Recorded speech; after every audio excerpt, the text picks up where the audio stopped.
ابراہیم علیہ السلام کو بھی اللہ نے امام بنایا اور امامت کا منصب عطا فرمایا۔ نتیجے میں حضرت ابوبکر صدیق رضی اللہ تعالیٰ عنہ کو بھی مصطفیٰ نے اپنے امام اور نائب الخلیفہ بنایا ہے۔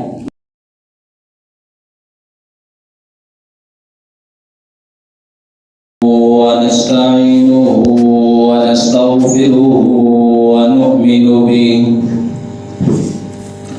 ونؤمن به ونتوكل عليه ونعوذ بالله من شرور أنفسنا ومن سيئات أعمالنا من يهده الله فلا مضل له ومن يضلله فلا هادي له ونشهد أن لا إله إلا الله وحده لا شريك له ونشهد أن سيدنا ومولانا محمد وعلى آله وأصحابه وأهل بيته أجمعين أما بعد فأعوذ بالله من الشيطان الرجيم بسم الله الرحمن الرحيم الذي يؤتي ماله يتزكى وما لأحد عنده من نعمة تجزى إلا ابتغاء وجه ربه الأعلى ولسوف يرضى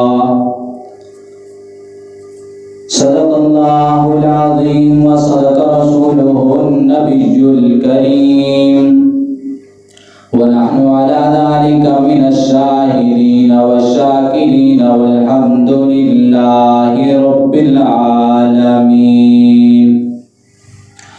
اللهم صل على محمد وعلى آل محمد كما صليت على إبراهيم وعلى آل إبراهيم إنك حميد مجيد اللهم بارك على محمد وعلى آل محمد كما باركت على إبراهيم وعلى آل إبراهيم إنك حميد مجيد۔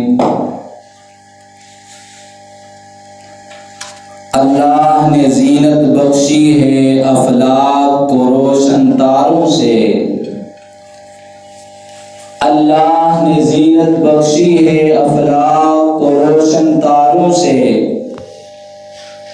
اسلام نے رونق پائی ہے محبوب خدا کے یاروں سے، ہوتے ہیں خفا کیوں سن کر پوچھو تو ذرا اغیاروں سے، ہوتے ہیں خفا کیوں سن کر پوچھو تو ذرا اغیاروں سے، تعریف صحابہ ثابت ہے قرآن کے 30 پاروں سے۔ سامعین مکرم،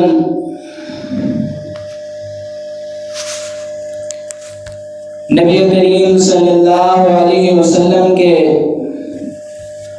اصحاب میں سے، آپ کے جانثاروں میں سے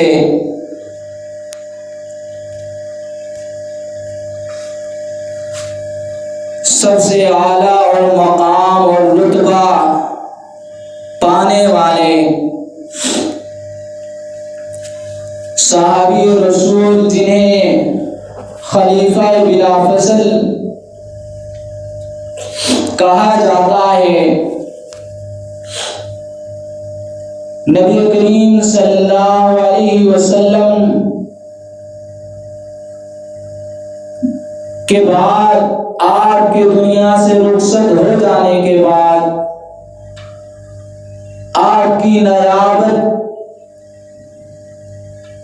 آپ کا مسلح معاملہ جن کے سپرد ہوا، نبی کریم صلی اللہ علیہ وسلم نے اپنی زندگی کے آخری ایام میں مصلی امامت خود جنہیں سپرد کیا، وہ ہستی جو انبیاء کے بعد تمام مخلوقات میں سے افضل البشر بھی ہے، انہیں حضرت ابوبکر صدیق رضی اللہ تعالی عنہ کہا جاتا ہے۔ حضرت ابوبکر صدیق رضی اللہ تعالی عنہ وہ شخصیت ہے جن کے فضائل، جن کی تعریف اللہ نے اپنے قرآن میں کی ہے، جن کی تعریف اور جن کی فضیلت کو مصطفیٰ صلی اللہ علیہ وسلم نے اپنے فرمان میں کی ہے۔ صدیق اکبر رضی اللہ تعالی عنہ وہ صحابی ہے کہ جنہیں بالاجماع تمام صحابہ نے انہیں اپنا امام اور خلیفہ مانا ہے،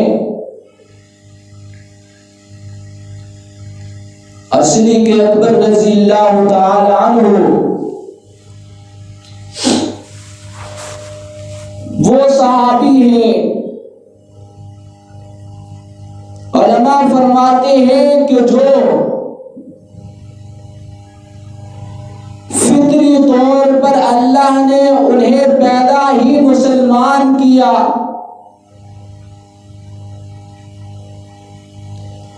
دور جہالت میں ہو تو اللہ نے صدیق اکبر رضی اللہ تعالی عنہ کو تمام خرابیوں سے، تمام جہالتوں سے دور رکھا ہے۔ صدیق اکبر رضی اللہ تعالی عنہ نے جہالت کا دور ہے، زناکاری کا دور ہے، آپ نے کبھی زناکاری نہیں کی، شراب کا دور ہے، آپ نے کبھی شراب نہیں پی،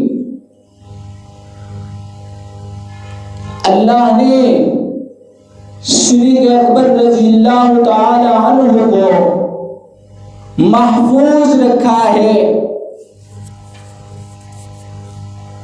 اور گویا صدیق اور نبی میں فرق کیا ہے؟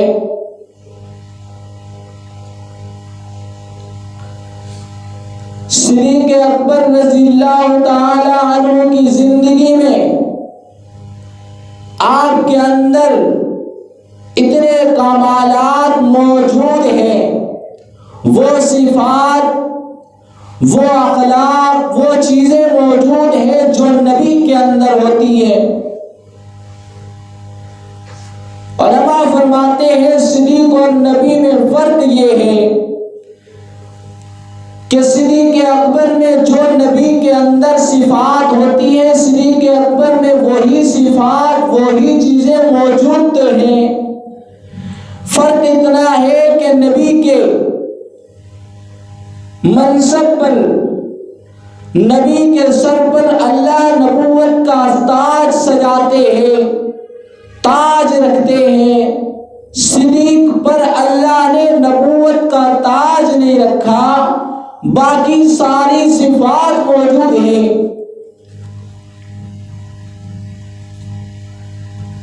تو اس لیے نبی کریم صلی اللہ علیہ وسلم بھی فرماتے ہیں دنیا میں میرا کوئی خلیل نہیں ہے، اگر دنیا میں میرا کوئی خلیل ہوتا تو وہ ابو بکر صدیق ہوتا۔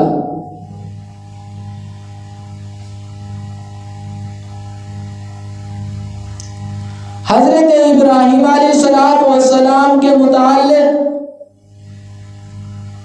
اللہ فرماتے ہیں وَاتَّخَذَ إِبْرَاهِيمَ خَلِيلًا،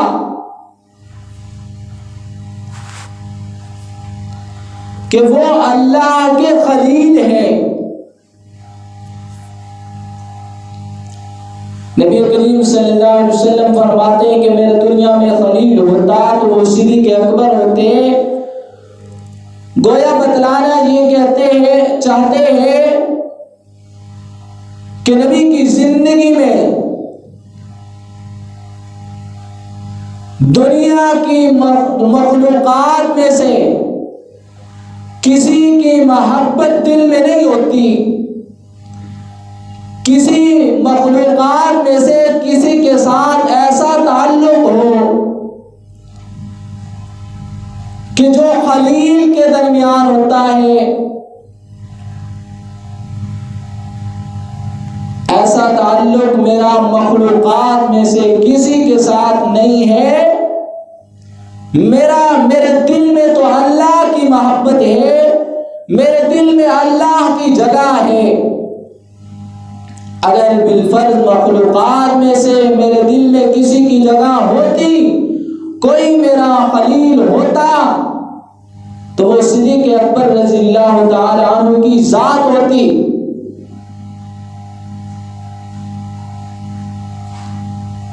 گویا صدیق اکبر رضی اللہ تعالی عنہ کے اندر وہ صفات ایسا کردار موجود ہے جو اللہ کے نبی صلی اللہ علیہ وسلم کے خلیل بن سکتے ہیں۔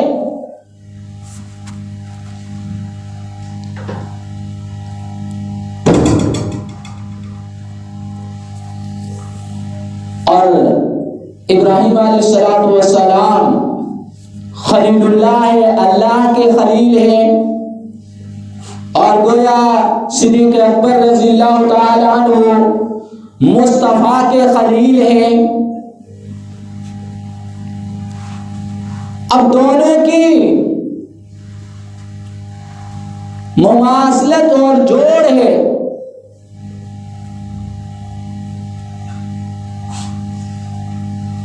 ابراہیم علیہ السلام سے پوچھا گیا کہ آپ اللہ کے خلیل کیسے بنے؟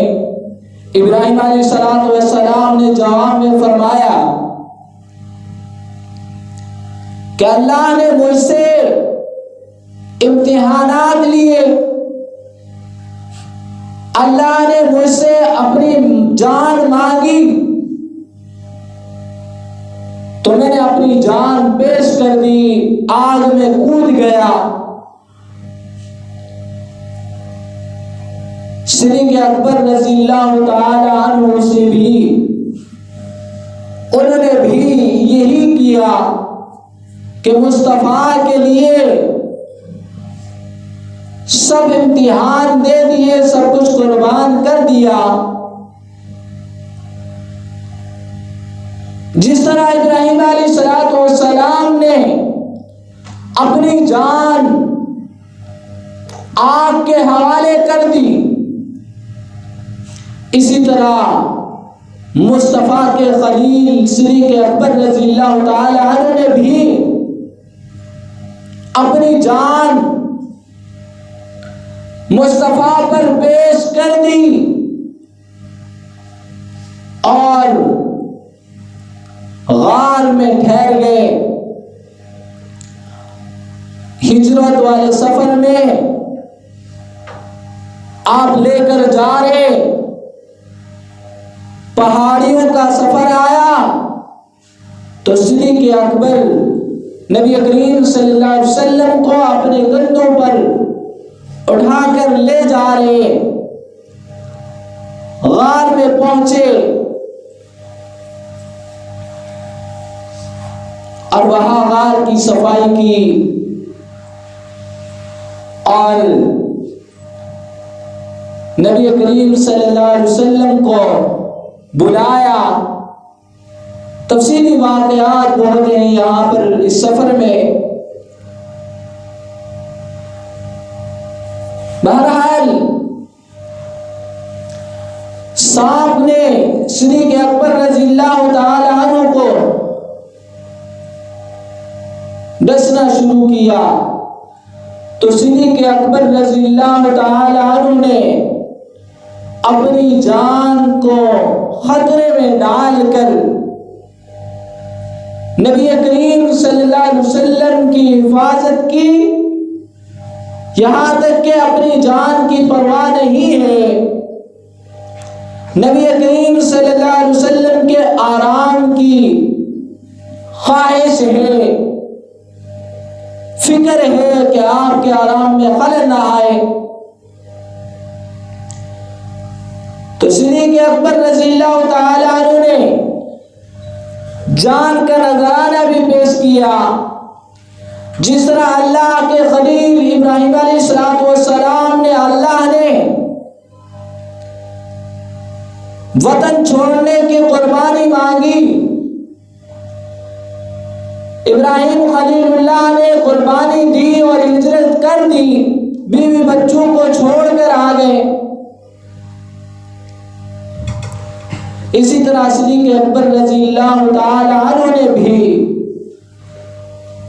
مصطفیٰ صلی اللہ علیہ وسلم کی خاطر مکہ کو چھوڑ کر مدینہ کی طرف ہجرت کی. جس طرح سے ابراہیم علیہ السلام نے اللہ نے امتحان لیا کہ اے میرے خلیل میری خاطر اولاد کو چھوڑ دو، اسی طرح صدیق اکبر رضی اللہ تعالی عنہ نے بھی مصطفیٰ کی خاطر اپنی اولاد کو بھی نبی کریم صلی اللہ علیہ وسلم پر قربان کر دیا. اپنی بیٹی حضرت عائشہ رضی اللہ عنہا کا نکاح نبی کریم صلی اللہ علیہ وسلم سے کرایا. اور یہاں تک کہ جب نبی کریم صلی اللہ علیہ وسلم نے پوچھا ہے صدیق مہر کتنا ہے، مہر کیا ادا کیا جائے، صدیق اکبر رضی اللہ تعالی عنہ ارشاد فرماتے ہیں آقا ہاں ٹھیک ہے مہر دینا تو ہے، شریعت کا حکم ہے، لیکن مہر بھی میں اپنی طرف سے خود ہی ادا کروں گا. اور ہجرت کے سفر میں صدیق اکبر رضی اللہ تعالی عنہ نبی کریم صلی اللہ علیہ وسلم کے ساتھ ہیں. اس سفر میں جو مشکلات کا سامنا ہوا ان سب مشکلات میں صدیق اکبر رضی اللہ تعالی عنہ کی ساری اولاد بھی قربانیاں دے رہی ہے، پورا گھرانہ خاندان قربانیوں میں اس تکلیف میں شریک ہے. صدیق اکبر رضی اللہ تعالی عنہ کا غلام وہ جو ہے باہر کے حالات واقعات معلومات دے رہا ہے، پہنچا رہا ہے. صدیق اکبر رضی اللہ تعالیٰ عنہ کے بیٹے وہ کھانے پینے کا انتظام روٹے یہ پہنچا رہے ہیں. اور حضرت اسماء رضی اللہ عنہا جو صدیق اکبر رضی اللہ تعالیٰ عنہ کی بیٹی ہے وہ بھی قربانیاں دے رہی ہیں کہ جب ابو جہل اور اس کے ساتھی تلاش کرتے ہوئے انہیں یقین ہوتا ہے کہ نبی کریم صلی اللہ علیہ وسلم اگر اپنے حجرے مبارک میں نہیں ہیں تو ضرور صدیق اکبر کے پاس گئے ہوں گے. صدیق اکبر کے گھر پہنچ کر ابو جہل حضرت اسما رضی اللہ عنہا جو صدیق اکبر رضی اللہ عنہ کی بیٹی ہیں اس سے پوچھتے ہیں کہ صدیق اور نبی کہاں ہیں؟ حضرت اسما رضی اللہ عنہا فرماتی ہیں کہ مجھے پتا تو ہے، معلوم بھی ہے کہ کہاں گئے ہیں، لیکن میں بتاؤں گی نہیں، بتا نہیں سکتی، یہ راز ہے نبوت کا، نبوت کا راز نہیں جو بتا سکتی۔ ابو جہل کو تو اور غصہ آیا، یا تو یہ صاف کہہ دیتی کہ میں جانتی نہیں ہوں، یہ بھی کہہ رہی ہے کہ میں جانتی ہوں، پھر کہہ رہی ہے میں بتاتی بھی نہیں۔ اتنے زور سے تھپڑ مارا کہ چہرہ لہولہان ہو گیا، گر پڑی۔ لیکن حضرت اسما رضی اللہ عنہا نے سب کچھ برداشت کیا، لیکن نبوت کا راز فاش نہیں کیا۔ اور حضرت اسما رضی اللہ عنہا نے اس وقت جھوٹ بھی نہیں بولا۔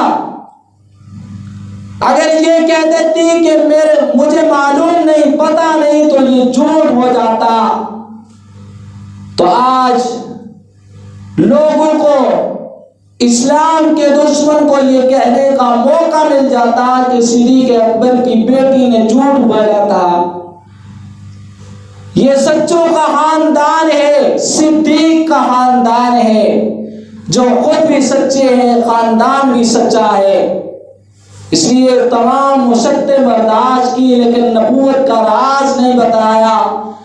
تو صدیق اکبر رضی اللہ تعالیٰ عنہ کے سارے خاندان نے نبی کریم صلی اللہ علیہ وسلم پر قربانیاں پیش کی ہے۔ گویا صدیق اکبر نے اپنی جان کو بھی پیش کیا، وطن بھی نبی کے لیے چھوڑا، اولاد کو بھی پیش کیا۔ صدیق اکبر رضی اللہ تعالیٰ عنہ نے اپنا مال بھی سب پیش کر دیا، نبوت پر قربان کر دیا۔ جس طرح کہ حضرت ابراہیم علیہ السلام نے اللہ کے لیے اپنا وطن بھی چھوڑا، اولاد بھی قربانی بھی دی، اولاد کی اور مال کی قربانی بھی دی ہے، جان کی قربانی بھی دی ہے، آگ میں کود کر۔ وہ اس لیے اللہ کے خلیل بنے، اللہ کا خلیل کہا جاتا ہے ابراہیم علیہ السلام کو۔ صدیق اکبر رضی اللہ تعالی عنہ بھی گویا مصطفیٰ کے خلیل ہے، مصطفیٰ کے یار ہے، اس لیے انہوں نے بھی سب کچھ نبوت پر قربان کر کے یہ منصب اور مقام حاصل کیا ہے۔ اور جس طرح ابراہیم علیہ السلام نے جب سب کچھ قربان کیا، پھر نتیجہ کیا دیا، صلہ کیا ملا؟